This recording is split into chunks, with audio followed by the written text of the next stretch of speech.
पेशाब करते हुए झाग बन जाना, ये अक्सर लोग इस चीज़ को नोटिस करते होंगे। जिन लोगों को ऐसा मसला है उसकी बात सुन लें, ऐसा होता क्यों है। चैनल सब्सक्राइब कर लें, ठीक है, मालूमात मिलती रहेगी। और इसका इलाज क्या है?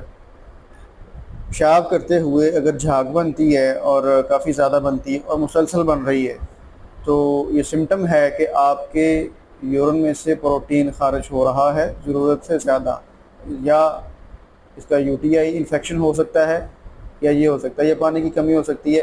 लेकिन ज़्यादा चांसेस जो हैं उसके प्रोटीन खारिज होने के और यूटीआई के, ठीक है। अब इसका इलाज क्या हो सकता है? कल की बात है, एक पेशेंट हमारे पास आया, हमने उसको डायग्नोस किया। अब उसके मल्टीपल रीज़न्स थे, जिसके अंदर एक रीज़न ये था कि जब वो पेशाब करता है तो बहुत ज़्यादा झाग बनती है। और उसकी जो हमने पल्स देखी, उसकी नब्ज़ देखी, उसके अंदर ये था कि वो गर्मी का मरीज़ था। और गर्मी